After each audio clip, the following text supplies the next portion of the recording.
नाज़रीन, एक बात तो बड़ी वाज़े हो गई है कि इस टाइम पर हुकूमत को बहुत सारे फ्रंट से चैलेंजेस का सामना है। एक तरफ पाकिस्तान तहरीक इंसाफ सिविल नाफरमानी की बात कर रही है, तो कल ही मेरे प्रोग्राम में फैसल वाडा ये कहते हैं कि जी सिविल नाफरमानी के गुब्बारे से हवा निकल जाएगी। अब ये बात पता चलेगी जब 14 दिसंबर आएगा, क्योंकि इससे पहले हुकूमत ये भी समझ रही थी कि पाकिस्तान तहरीक इंसाफ का जो इस बार का धरना या एहतजाज होगा इसके अंदर लोग नहीं आ पाएंगे।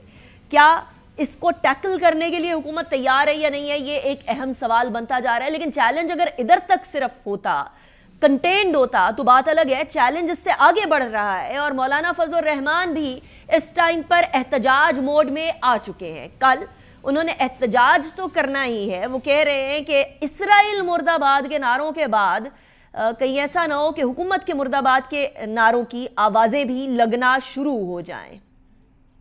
दीनी मदारस का बिल सेनेट में पास हो गया, कौमी असेंबली में पास हो गया। लाहौर के इजलास में मियाँ साहब के घर पर आसिफ अली जरदारी बजाते खुद मौजूद थे। इसके बाद एतराजात लगाना सीधी बात नहीं है कि बदनीयती है। तुम्हारे एतराजात पर गौर व फिक्र करना तो बहुत दूर की बात है, इनको चिमटे से पकड़ने की भी काबिल नहीं समझता। ये लोग बजिद हैं। दीनी मदारस को दबाव में रखना है, हम बताएंगे आपका दबाव चलता है या हमारा दबाव चलता है। कल इसराइल मुर्दाबाद के अजीम शान इज्तिमा में अगर ये सीधे नहीं होते तो फिर इनका मुर्दाबाद भी करेंगे।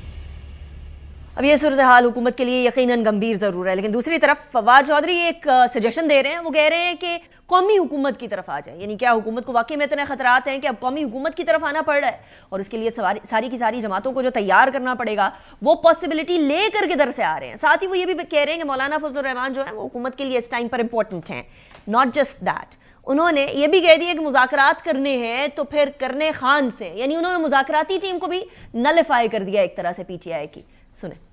इमरान खान ने जो एक कमेटी बनाई है निगोशिएशंस के लिए, ये हुकूमत को एक मौका मिलता है कि वो पाकिस्तान में सियासी टेम्परेचर कम करने के लिए फौरी तौर पे बातचीत का आगाज करे। पाकिस्तान में इस्तेहकाम नहीं आ सकेगा जब तक इमरान खान की सियासी अहमियत और हैसियत को तस्लीम नहीं किया जाता। इमरान खान के साथ बराह रास्त मुज़ाकरात करें और रास्ता निकालें। एक रास्ता कौमी हुकूमत है, कुछ अरसे के लिए एक मुश्तरका वज़ीर आज़म आ जाए, इसके ऊपर बात कर लें।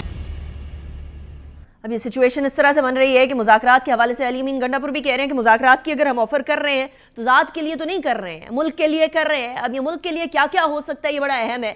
इसी हवाले से गुफ्तगू करने के लिए मेरे साथ जो मेहमानान मौजूद हैं, बिलखुसूस जो मौलाना फजलुर रहमान और हुकूमत के दरमियान एक दरार बढ़ती चली जा रही है, उसको डिस्कस करने के लिए मेरे साथ मौजूद हैं इस टाइम पर स्टूडियोज़ में सेनेटर अफनानुल्लाह खान साहब, PMLN के रहनुमा है। बहुत शुक्रिया सेन साहब, आपने ज्वाइन किया। सेनेटर कामरान मुर्तज़ा हमारे साथ मौजूद हैं, JUI के सीनियर रहनुमा है। Thank you very much Sen साहब, आपने भी ज्वाइन किया। Last but not the least, Allama Tahir Ashrafi साहब हमारे साथ मौजूद हैं, चेयरमैन पाकिस्तान उलमा काउंसिल हैं। ताहिर अशरफी साहब, सबसे पहले आपसे ही स्टार्ट करते हैं। अल्लामा साहब, मौलाना साहब के पॉइंट्स तो ठीक है कि रजिस्ट्रेशन होनी चाहिए सारे मदरसों की, उनके अकाउंट्स होने चाहिए। नेक्टा और नेशनल एक्शन प्लान के अंदर भी तो था कि इनको रजिस्टर करना चाहिए, लेकिन क्या वाकई में हुकूमत रजिस्ट्रेशन में और अकाउंट्स खोलने में कोई रखना डाल रही है जिस तरह मौलाना साहब फरमा रहे हैं? जी जी। बिस्मिल्लाहिर्रहमानिर्रहीम, नहमदुहु व नुसल्ली व नुसल्लिमु अला रसूलिहिल करीम। देखिए, गुजारिश ये है कि ये एक बड़ी तवील लंबी कहानी है और तवील जद्दोजहद है कि पाकिस्तान के अंदर तकरीबन 72-73 साल मदारस अरबिया की तालीम को वजारत तालीम ने तस्लीम ही नहीं किया।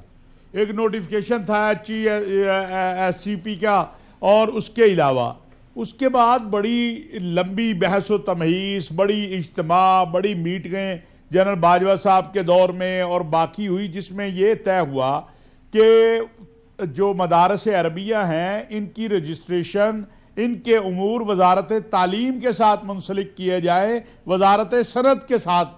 ये एक बड़ी खुशी की बात थी, सबने इस पर खुशी का इजहार किया कि पाकिस्तान में 72-73 साल के बाद मदारस की तालीम को भी हुकूमत पाकिस्तान ने तस्लीम कर लिया है। ठीक।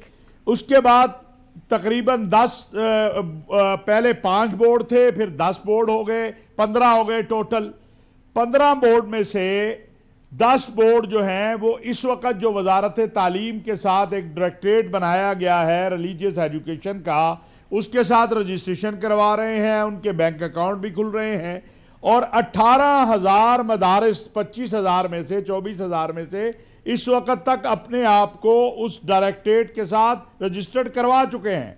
जिसमें जो ये 5 वफाक हैं इनके भी 4,500 मदारिस हैं। अल्लामा साहब, मौलाना अब साहब की जो हमें डिमांड है वो मौलाना किधर सही है और किधर गलत है, या बिल्कुल ठीक है या बिल्कुल गलत है? How do you see that?